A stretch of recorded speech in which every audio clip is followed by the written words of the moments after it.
Olá pessoal, comandante Leonardo Matos aqui, nosso Conexão Gel número 266, sexta-feira, 29 de dezembro de 2023, chegamos ao final deste ano.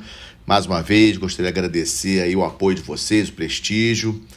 É muito importante para mim aí os comentários positivos que tenho recebido e as sugestões que vocês têm me passado aí de aperfeiçoamento do nosso podcast semanal, onde tento trazer para vocês o que, na minha avaliação, o mais importante aconteceu na semana. Mas esse Conexão 266, como eu tinha falado na semana passada, é um Conexão tipo retrospectiva 2023, em que eu escolhi 4 tópicos principais para trazer aqui para vocês. O primeiro deles, o conflito entre Rússia e Ucrânia, né? O segundo ano do conflito, em fevereiro agora de 2024, vamos atingir 2 anos cravados do conflito.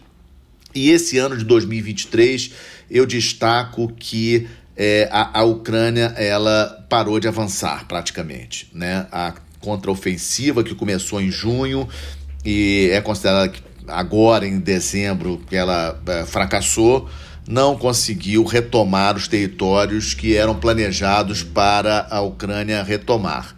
Pelo contrário, eu diria que agora em dezembro a situação militar da Rússia no terreno está até melhor. A Rússia tem conseguido algumas vitórias ali no leste da Ucrânia e a Ucrânia tem conseguido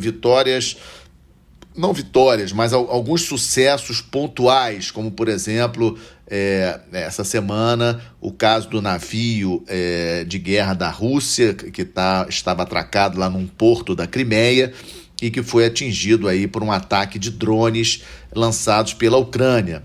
Os drones, por sinal, um dos destaques desse conflito entre Ucrânia e Rússia, não apenas drones aéreos, mas também marítimos, algo que, na minha avaliação, vai aumentar cada vez mais nos conflitos do século XXI. Vamos ver cada vez mais a presença de drones pequenos, drones baratos, drones mais sofisticados, mas drones, sem sombra de dúvidas, um dos destaques desse conflito. A Rússia é muito bem posicionada em termos de defesa, inclusive com trincheiras, com campos minados, dificultando muito o avanço da Ucrânia.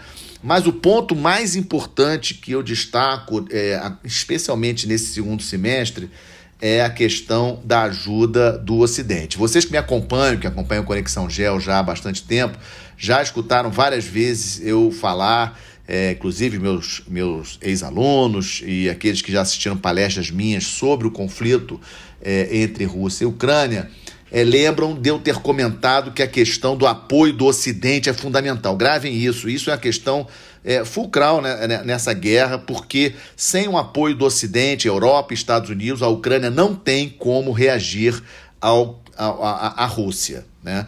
E o que nós tivemos no final deste ano? Dois eventos muito ruins para a Ucrânia. Primeiro, o bloqueio do fornecimento de uma ajuda de 60 bilhões de dólares dos Estados Unidos, o Congresso americano não aprovando, e por parte da União Europeia um apoio de 50 bilhões de euros. Lógico que esses 60 bilhões de dólares, 50 bilhões de euros, seriam transformados em armas, munições e novos veículos militares, etc. Sem esse apoio, a Ucrânia tem, segundo várias fontes, 4, 5 meses como sustentar a Rússia em termos de munição e etc. Então, situação bastante perigosa para a Ucrânia. Eu já tinha comentado com vocês que um ponto aí decisivo nesse conflito seriam as eleições dos Estados Unidos em novembro do ano que vem, com a possibilidade do ex-presidente Trump vencer, e o ex-presidente Trump já disse que, caso vença, ele vai interromper o fornecimento de ajuda à Ucrânia, e isso só teremos aí novembro, dezembro do ano que vem, mas a questão, ela está, de certa forma, ela foi antecipada com esse bloqueio do fornecimento desses recursos, tanto por parte dos Estados Unidos como por parte da Europa. Então, não sabemos quando que esses recursos serão liberados. Até acho que os Estados Unidos vão acabar liberando, porque o presidente Biden está numa situação muito difícil com relação a isso. Ficaria muito ruim para o presidente Biden, que é o candidato dos democratas aí para a reeleição, ele ter aí um fracasso nesse apoio à Ucrânia.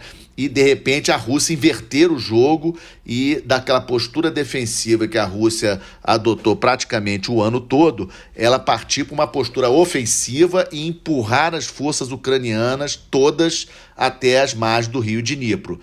Vocês devem lembrar que o rio Dnipro é aquele rio principal da Ucrânia, que passa inclusive por Kiev, mais ao norte, e lá no sul, lá na região de Kherson e Zaporizhzhia, são regiões que foram anexadas pela Rússia. A fronteira é exatamente o rio. De um lado tem forças ucranianas, do outro lado são as forças russas. Mas quando o rio Dnipro sobe, isso já não acontece. Ainda temos forças ucranianas dos dois lados. Se a Ucrânia não receber ajuda, pode ser que a Rússia continue avançando e empurre as forças ucranianas totalmente para a outra margem do rio Dnipro, só poupando mesmo, talvez, a capital Kiev. Então, a situação muito ruim. Lógico que a Rússia não consegue fazer isso agora, até pelas condições do terreno, por conta do inverno, mas vamos seguir de olho. O conflito mais importante da Europa desde o final da Segunda Guerra Mundial e, mais uma vez, lembrando não apenas as eleições dos Estados Unidos em novembro do ano que vem, um ponto marcante que tem muita relação com esse conflito, como também as eleições na Rússia em março do ano que vem. Sendo que as eleições na Rússia em março do ano que vem eu já vejo com menos problema para a reeleição do Putin. Tudo indica que o Putin será reeleito com facilidade em março. A minha avaliação é que esse conflito ainda vai se prolongar, ainda pelo menos para esses primeiros meses, talvez primeiros 6 meses do ano de 2024, mas a sinalização que eu tenho é que o Zelensky vai ter que sentar na mesa de negociações e vai acabar perdendo aquele território, aquelas 4 regiões que a Rússia anexou em setembro do ano passado. Lembrando que a Crimeia já tinha sido anexada à Rússia em 2014. Em setembro do ano passado, a Rússia anexou 4 regiões da Ucrânia.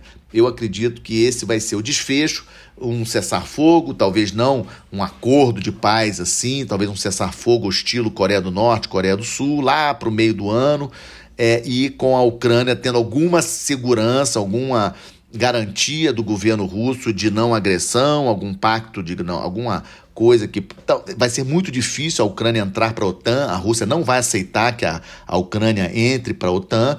A Ucrânia vai receber muitos recursos financeiros de vários países da Europa para a sua reconstrução, tanto da Europa como Estados Unidos, países árabes, até mesmo a China. Tudo indica que ela já se comprometeu a ajudar na reconstrução da Ucrânia. Eu acredito que o ponto hoje principal é essa questão da entrada da Ucrânia na OTAN. O presidente Zelensky da Ucrânia provavelmente está fincando o pé, dizendo que só assina um acordo, um cessar-fogo com a Rússia nessas condições dele poder entrar para a OTAN, e a Rússia não aceita de jeito nenhum essa condição. Então, ainda muitas indefinições com relação ao conflito entre Rússia e Ucrânia. Vamos seguir acompanhando um evento fundamental desse ano de 2023, que ainda vai prosseguir em 2024. O outro ponto que trago para vocês, conflito em andamento importantíssimo entre Israel e o Hamas. Eu gosto muito de frisar que esse conflito é entre Israel e o Hamas, não é contra os palestinos. Nós temos aí que forçar isso, até mesmo na cabeça de alguns radicais israelenses. Sabemos que existem grupos radicais em Israel, inclusive no governo do primeiro-ministro Benjamin Netanyahu, que não acreditam na solução dos 2 estados. Esse é um ponto que acho muito importante da gente entender. Muitos israelenses acreditam sim na solução de 2 estados, ou seja, da formalização do Estado palestino, mas uma boa parte dos israelenses não quer isso, quer um grande Israel, né? Ou seja, Israel ocupando a Cisjordânia, ocupando a faixa de Gaza, e isso, para mim, eu acho que não é uma solução, né? Eu acho que isso aí é uma garantia de que o conflito vai continuar. Israel teria muita dificuldade de manter essa massa de palestinos dentro do seu território, caso essa solução aí de grande Israel seja a solução final. E eu acho que muita gente dentro desse governo atual do Benjamin Netanyahu pensa dessa forma. Israel prossegue nas operações em Gaza, número de mortos bastante elevado entre os civis, muitos túneis sendo descobertos, ainda temos aí cerca de 120 reféns nas mãos do Hamas, ainda prisioneiros do Hamas, ou seja, a situação ainda bastante instável, muita pressão em cima do governo do presidente Biden. Os Estados Unidos é um elemento forte aí nessa questão, porque ele veta no Conselho de Segurança da ONU qualquer resolução obrigando Israel a interromper os ataques.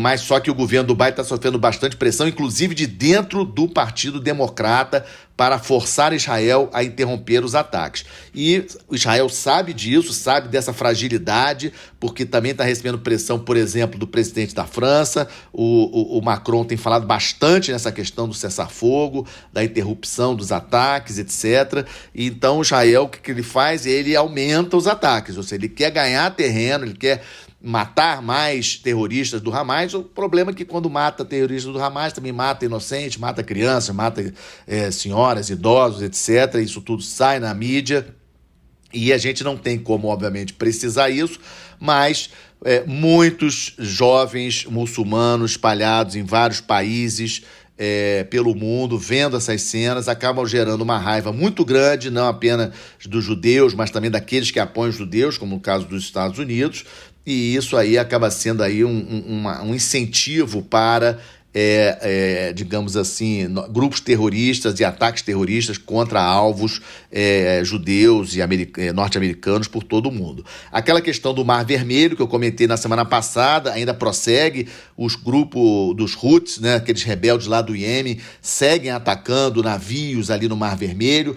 A presença dos navios de guerra, principalmente dos Estados Unidos, Reino Unido e França, melhorou um pouco a situação, mas a situação continua muito tensa ali. É uma área marítima muito importante para o comércio marítimo internacional. Vocês lembram que 80% de todo o comércio internacional é feito por via marítima e o Canal de Suez é um ponto focal da navegação global. Mar Vermelho, uma área, um espaço marítimo muito importante, e os Houthis conseguindo isso graças à ajuda do Irã. O Irã que fornece para os Houthis os drones e também os mísseis que os Houthis têm empregado contra os navios. Então a situação ali continua bastante tensa, difícil da gente precisar quando vai terminar. Eu já achava que os Estados Unidos iam realizar ataques mais fortes às posições dos Houthis no Iêmen, isso ainda não aconteceu, e o que aconteceu essa semana, por exemplo, que acho um dado importante para trazer para vocês, não sei se vocês acompanharam, foi a morte de um general iraniano lá na Síria. Segundo o governo iraniano, é morto por forças israelenses.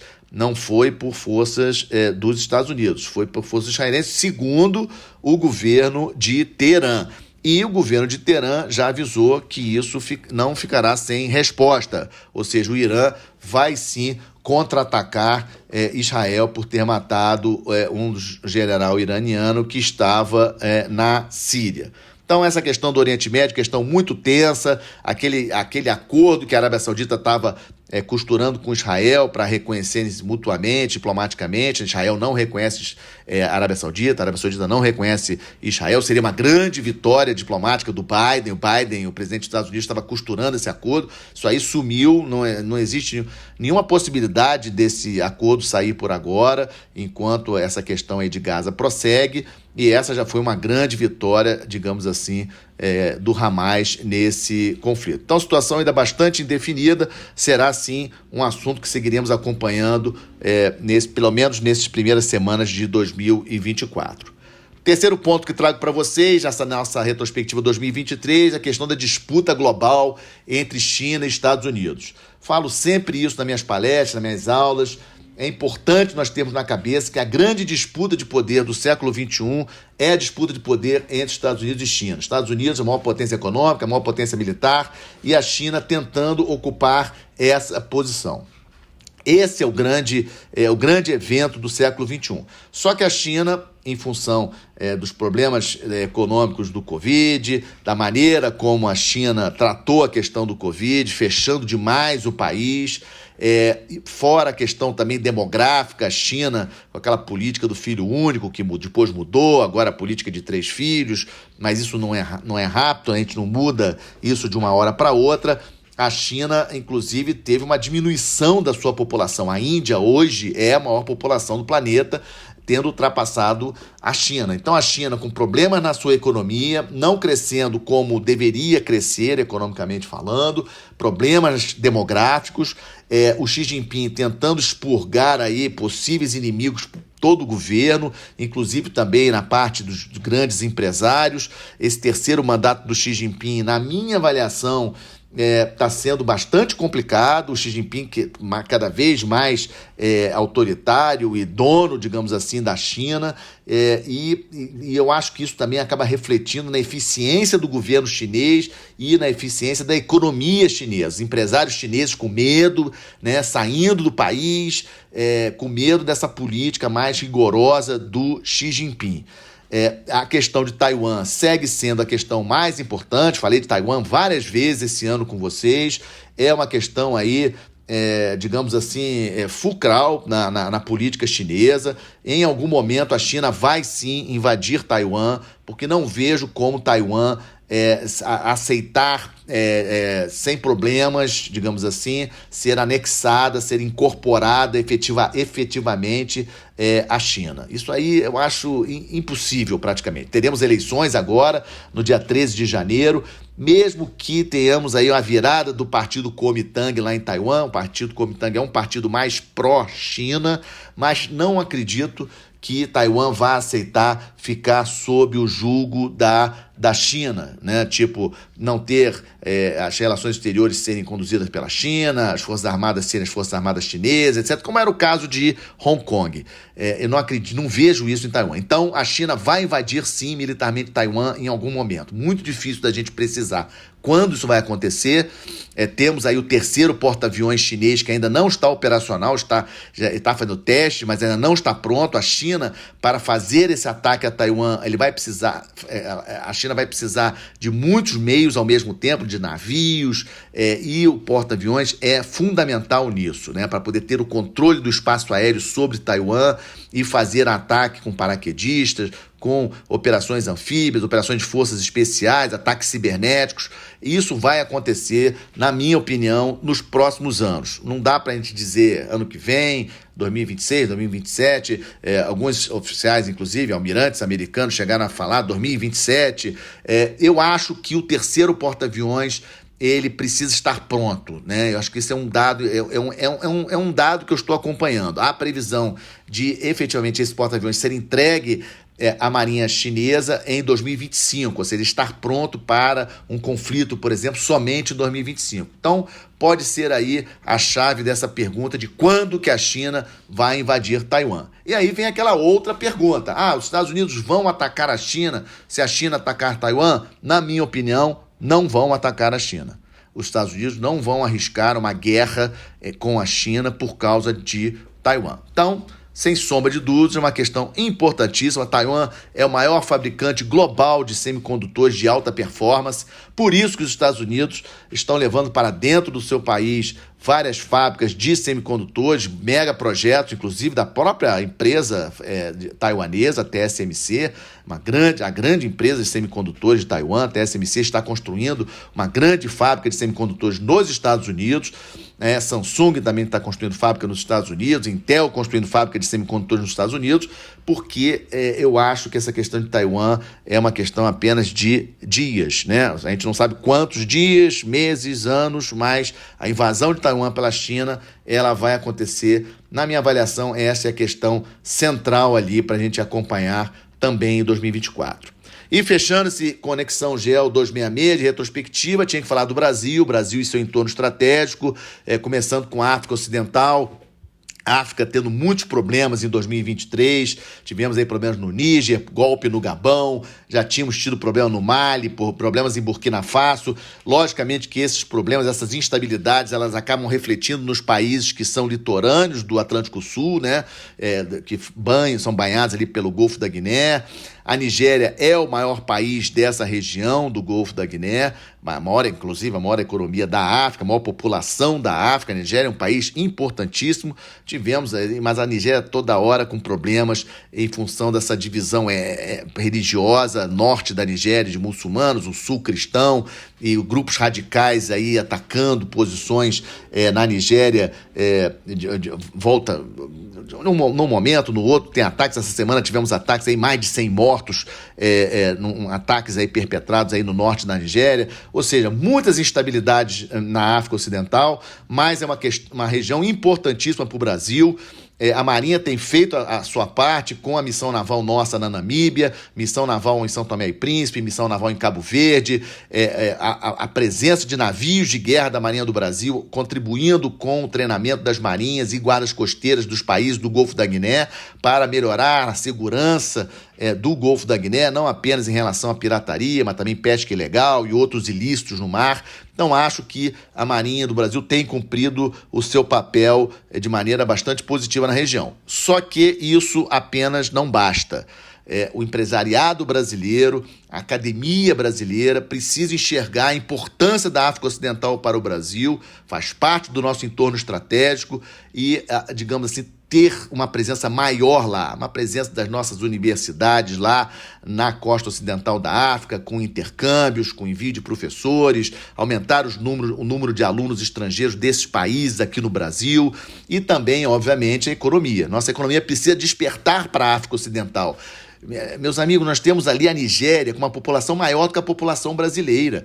Não é mercado consumidor para produtos que nós temos aqui no Brasil, não apenas as nossas commodities agrícolas, mas os nossos produtos industriais, carros, geladeira, fogão, televisão, produtos que fabricamos aqui no Brasil.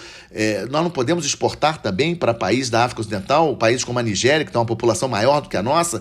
Então, as nossas federações das indústrias aqui no Brasil, Fiesp, Firjan, Fieng, de Minas Gerais, precisam acordar para esse potencial mercado da África Ocidental. Então, Forças Armadas, indústria brasileira, diplomacia, academia brasileira, ou seja, as universidades brasileiras, esse conjunto precisa despertar para a importância da África Ocidental. Temos também como novidade também na América do Sul, muita coisa aconteceu, a América do Sul também, entorno estratégico brasileiro. Essa questão da Venezuela com a Guiana preocupou bastante nesse final do ano. Tivemos aquele plebiscito no dia 3 de dezembro em relação à região de Essequibo. Já falei isso em alguns podcasts aqui, já detalhei isso. Não preciso detalhar essa situação. Acho que ali teve atuação, sim, do governo brasileiro, a situação positiva. O Brasil teve dificuldade quando quis ser protagonista nas grandes questões globais, como, por exemplo, a questão da guerra da Rússia e da Ucrânia, em que não conseguimos ter protagonismo, ter voz. Também não conseguimos ter força na questão entre Israel e Hamas, mas na questão Venezuela e Guiana, aparentemente tivemos. Ou seja, havia toda uma preocupação que depois do plebiscito a Venezuela pudesse fazer alguma ação militar contra a Guiana, e os indícios aí que temos nos levam a crer que o governo brasileiro, por intermédio do assessor de Relações Internacionais, o embaixador Celso Amorim, levou um recado claro para a Venezuela de que o Brasil, como líder regional, pegaria muito mal para o Brasil se a Venezuela fizesse um ataque militar contra a Guiana. A Guiana, tenho também comentado bastante sobre isso, um país que tem aí crescido aí exponencialmente em termos de economia por causa do petróleo, né? A Guiana, que é um dos países mais pobres do continente americano, mas em função da descoberta do petróleo, está conseguindo crescer a economia muito rápido, um país que não tem nem 1 milhão de habitantes, a Guiana tem pouco mais de 800 mil habitantes apenas, mas em termos econômicos crescendo bastante. Então, essa questão de Essequibo entre Venezuela e Guiana, aparentemente sob controle. Tivemos eleições no Equador, a direita venceu as eleições no Equador. Lá no Chile, a segunda tentativa de nova constituição no Chile não deu certo. O Gabriel Boric, que é o presidente do Chile, já disse que desistiu, não vai tentar novamente. Ocorreu uma tentativa no ano passado, em 2022, de uma proposta de Constituição, foi rechaçada em plebiscito, e agora, em dezembro, a segunda, digamos assim, tentativa de nova Constituição também foi rechaçada, ou seja, o Chile prossegue com a Constituição de 1980. O Chile perde uma oportunidade aí de ter uma Constituição mais nova. E na Argentina tivemos agora, também em novembro, a eleição do Javier Milei. A Argentina é um país importantíssimo, segunda maior economia da América do Sul, comércio, o terceiro maior parceiro comercial do Brasil. É um país que, sempre falo isso, temos que ser cada vez mais parceiros da Argentina, seja lá quem for o presidente da Argentina, seja lá quem for o presidente do Brasil. Geopoliticamente é muito importante os dois países estarem bastante unidos. O Javier Milei venceu as eleições lá, vem com uma proposta bastante audaciosa de mudança na estrutura da Argentina. Vamos ver se dá certo, tomara que dê certo, porque para o Brasil uma Argentina indo mal não interessa para nós. Também como dado relevante, o Brasil pegando aí a direção do G20 para 2024, teremos a reunião do G20 no Rio de Janeiro, em novembro de 2024, acredito que seja o evento da política externa brasileira mais importante em 2024, o G20 no Brasil, e a tentativa do governo brasileiro de levantar com força a bandeira do país como líder na questão ambiental. Eu acho isso positivo, ou seja, eu vejo com bons olhos o Brasil usar essa questão do meio ambiente como um elemento de força para o Brasil. Não pode ser somente isso, o Brasil não pode ser apenas considerado um país das commodities e um país do meio ambiente. O Brasil também precisa ser respeitado por uma economia forte, uma economia tecnologicamente desenvolvida. O Brasil precisa desenvolver mais a tecnologia, nós temos que ter mais produtos tecnologicamente avançados, e a questão de defesa. Tem uma proposta de emenda constitucional para fixar o orçamento das Forças Armadas em 2% do produto interno bruto, da mesma forma como acontece nos países da OTAN. Nós estamos vendo aí uma corrida armamentista pelo planeta, Japão batendo recorde de orçamento de defesa, Estados Unidos também com orçamento de defesa por quase 900 bilhões de dólares para 2024, a Rússia aumentando o orçamento de defesa, ou seja, o mundo aumenta seu orçamento de defesa e o Brasil fica onde está. Então nós precisamos despertar para essa questão. Nós somente seremos respeitados como grande país protagonista se tivermos um orçamento, se tivermos uma estrutura de defesa compatível com o tamanho geográfico do Brasil e com as aspirações geopolíticas do Brasil. Isso é fundamental de nós termos em mente. Então, com isso, encerro mais um Conexão Geo, agradecendo demais a audiência de vocês. Para 2024, seguimos aí com os nossos podcasts todas as sextas-feiras. Lembrando a vocês que os podcasts saem no YouTube, no Spotify, Apple Podcast, todas as sextas-feiras, mas também mantemos um canal bastante ativo lá no Instagram. Conexão Geo está no Instagram. Procuro aí postar diariamente várias coisas, várias notícias aí da geopolítica global, diariamente lá no nosso canal no Instagram. Então, mais uma vez, muito obrigado pelo apoio de vocês, pelos likes que vocês dão lá no YouTube, pelos comentários positivos, pelo incentivo ao meu trabalho. Um excelente 2024 a todos. Fiquem com Deus. Boa semana. Até a próxima sexta-feira.